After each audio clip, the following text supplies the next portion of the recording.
Assalamualaikum warahmatullahi wabarakatuh. Perkenalkan, nama saya Siti Maulidah dengan NIM 22.05.046. Saya merupakan mahasiswa yang sedang melaksanakan PKL atau Program Kerja Lapangan yang tepatnya berada di KUA Kecamatan Banjarwangi. Pada kesempatan ini saya akan menjelaskan mengenai hasil dari analisis yang telah saya lakukan di minggu kemarin, yaitu tentang 3 aset yang paling krusial yang digunakan di KUA Kecamatan Banjarwangi. Pertama, ada aplikasi SIMKA atau Sistem Informasi Manajemen Pernikahan. SIMKA merupakan aplikasi utama yang digunakan di KUA sebagai pencatatan pernikahan dan juga pengelolaan data pernikahan masyarakat. Nah, aplikasi ini juga menyimpan data-data yang bersifat sensitif dan juga memiliki kekuatan hukum, sehingga menjadi aset yang paling penting dalam operasional KUA. Dampak jika aset ini diserang atau mengalami gangguan keamanan dapat menimbulkan kebocoran data pribadi, manipulasi data pernikahan, dan juga terganggunya pelayanan pernikahan di KUA. Hal ini dapat menimbulkan permasalahan hukum, menurunkan kepercayaan masyarakat, dan juga menghambatnya atau terhambatnya pelayanan yang ada di KUA. Yang kedua, ada aplikasi SIWAK atau Sistem Informasi Wakaf. Nah, SIWAK ini digunakan untuk pengelolaan data wakaf yang bersifat administratif dan juga legal. Data wakaf memiliki nilai strategis karena berkaitan dengan aset keagamaan dan dilindungi kepemilikannya secara hukum, sehingga membutuhkan keamanan yang sangat baik. Dampak jika aset ini diserang akan menyebabkan perubahan atau kehilangan data wakaf, menimbulkan sengketa aset, dan juga akan menimbulkan keabsahan pada administrasi wakaf tersebut. Yang terakhir, aset yang paling krusial di KUA itu ada akun penggunaan pegawai pada aplikasi pemerintahan, di mana di KUA itu terdapat 4 aplikasi yang digunakan. Yang salah satunya yang telah saya jelaskan tadi, yaitu ada SIMKA, ada SIWAK, dan yang ketiga itu ada SIMAS atau Sistem Informasi Masjid, dan yang keempat ada SIHalal atau Sistem Informasi Halal. Akun pengguna pegawai merupakan pintu utama akses untuk ke seluruh aplikasi pemerintahan yang digunakan di KUA tersebut. Nah, keamanan akun sangat menentukan keamanan sistem secara keseluruhan, terutama jika digunakan secara bersamaan atau tanpa pengamanan yang memadai. Dampak jika aset ini diserang, jika akun pegawai diserang atau disalahgunakan, maka akan menyebabkan pihak yang tidak berwenang ini dapat mengakses atau memanipulasi data-data penting yang ada di dalam aplikasi tersebut. Dampaknya akan terjadinya kebocoran data, penyalahgunaan sistem, serta kesulitan dalam melakukan penelusuran tanggung jawab apabila terjadi insiden keamanan tersebut.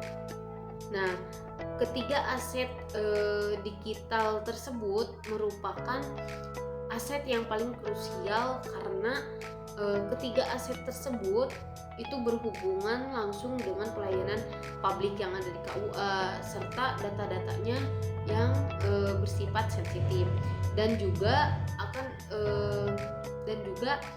keberlangsungan operasional KUA di Banjarwangi. Nah, oleh karena itu perlindungan terhadap aset-aset tersebut perlu menjadi prioritas dalam penerapan keamanan cyber di KUA Kecamatan Banjarwangi. Selanjutnya, saya akan menjelaskan tentang 2 risiko cyber yang paling berbahaya di KUA Kecamatan Banjarwangi. Yang pertama, kebocoran data akibat pengelolaan akun dan kata sandi yang tidak aman yang disebabkan oleh akses dan praktik keamanan penggunaan. Risiko ini muncul akibat adanya penggunaan akun yang secara bersamaan. Jadi satu aplikasi itu bisa saja digunakan oleh beberapa orang di kantor tersebut dengan penggunaannya itu secara bersama.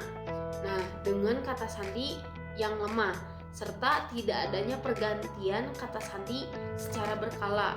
Nah, kondisi ini meningkatkan peluang akses tidak sah terhadap aplikasi pemerintahan seperti SIMKAH dan SIWAK. Nah, potensi kerugian nyatanya yang pertama itu data, kebocoran data pribadi masyarakat, termasuk data-data pernikahan dan juga wakaf. Yang kedua, operasional, adanya gangguan pelayanan administrasi karena akun diblokir atau disalahgunakan. Yang ketiga, reputasi. Nah, menurunnya kepercayaan masyarakat terhadap keamanan dan profesionalisme KUA yang ada KUA Banjarwangi. Yang kedua, gangguan layanan sistem akibat tidak adanya pengamanan jaringan terpusat. Nah, penyebabnya perlindungan infrastruktur dan kesiapan teknis. Nah, risiko ini disebabkan oleh adanya jaringan LAN dan firewall internal serta perangkat terhubung langsung ke internet tanpa pengamanan jaringan terpusat sehingga rentan terhadap serangan cyber dan penggunaan koneksi. Nah, potensi kerugian nyatanya yang pertama itu operasional, akan terhentinya sementara pelayanan publik karena sistem tidak dapat diakses. Yang kedua, data beresiko resiko kerusakan atau kehilangan data akibat serangan malware atau gangguan jaringan. Yang ketiga, ada reputasi. Citra KUA sebagai penyedia layanan publik digital menjadi kurang terpercaya oleh masyarakat. Selanjutnya, rekomendasi mitigasi teknis untuk beberapa aset yang paling krusialnya yang tadi saya jelaskan. Yang pertama itu harus menerapkan firewall dan penggunaan jaringan dasar. Nah, penerapan firewall dasar ini pada jaringan internet yang digunakan di KUA Banjarwangi, baik meliputi perangkat router yang memiliki fitur firewall maupun melalui penggunaan keamanan bawaan pada perangkat jaringan, meskipun belum tersedianya jaringan LAN internet di KUA tersebut. Nah, ada pula manfaat dari penerapan ini. Yang pertama, meningkatkan perlindungan jaringan dari serangan eksternal. Yang kedua, mengurangi resiko malware dan akses yang tidak sah. Yang ketiga, mendukung indikator perlindungan infrastruktur yang ada di KUA. Yang kedua, penggunaan akun individu atau autentikasi yang lebih aman. Nah, di sini saya akan merekomendasikan setiap pegawai itu menggunakan akun individu untuk mengakses aplikasi pemerintahan seperti SIMKAH, SIWAK, dan yang lainnya, disertai dengan penerapan kata sandi yang kuat dan juga melakukan perubahan kata sandi secara berkala. Nah, jika memungkinkan, penerapan verifikasi 2 langkah dan dapat menimbulkan dapat dipertimbangkan untuk meningkatkan keamanan akses tersebut. Ada pula manfaat dari kedua ini. Yang pertama, mengurangi resikonya kebocoran data akibat penyalahgunaan akun. Yang kedua, mempermudah pelacakan aktivitas pengguna. Yang ketiga, meningkatkan keamanan kontrol akses melalui yang telah saya jelaskan tadi ya. Nah, selanjutnya juga akan memberikan rekomendasi mitigasi non teknisnya. Yang pertama, penyusunan dan penerapan aturan penggunaan sistem. Jadi nantinya kita akan merekomendasikan untuk penyusunan aturan penggunaan sistem teknologi informasi secara sederhana, khususnya terkait penggunaan akun dan juga kata sandi dalam perangkat kerja. Nah, aturan ini dapat berupa SOP internal yang menjelaskan larangan berbagi akun, terus kewajiban menjaga kerahasiaan data, serta tanggung jawab pegawai dalam penggunaan aplikasi pemerintahan. Ada pula manfaat dari rekomendasi yang pertama ini. Yang pertama, meningkatkannya kedisiplinan dan kepatuhan pegawai. 2, memperjelas tanggung jawab penggunaan sistem. Yang ketiga, pendukungnya indikator tata kelola keamanan. Lalu yang kedua itu peningkatan kesadaran dan edukasi keamanan cyber pegawai. Nah, di mana kita akan melakukan edukasi atau sosialisasi singkat mengenai keamanan cyber kepada pegawai KUA. Nah, edukasi ini dapat berupa penyampaian informasi dasar atau membuat poster atau pula diskusi internal mengenai resiko cyber, cara menjaga keamanan akun serta dampak kebocoran data. Nah, manfaatnya satu, mengurangi resiko kesalahan manusia atau human error ya. Yang kedua, meningkatkannya budaya sadar keamanan cyber. Yang ketiga, mendorong penerapan praktik kerja yang lebih aman. Nah, dari kedua rekomendasi tersebut ya, ini menekankan pentingnya pada peran pegawai dan tata kelola dalam menjaga keamanan sistem dengan peningkatan kesadaran dan aturan yang jelas. Dengan resiko cyber ini dapat meminimalkan meskipun infrastruktur teknisnya yang masih terbatas di KUA tersebut. Selanjutnya, pelajaran terpenting tentang keamanan cyber ini yang telah saya analisis ya di minggu-minggu kemarin ini. Dalam kegiatan ini saya menyadari bahwa keamanan cyber ini bukan hanya soal tentang teknologi, melainkan juga sangat tergantungnya pada kesadaran dan perilaku penggunaannya. Meskipun di KUA ini sudah menggunakan aplikasi yang resmi dari pemerintahan, namun sistem tersebut tetap saja berisiko jika penggunaan tidak menjaga akun, kata sandi, dan juga data yang sangat penting harus dijaga dengan baik.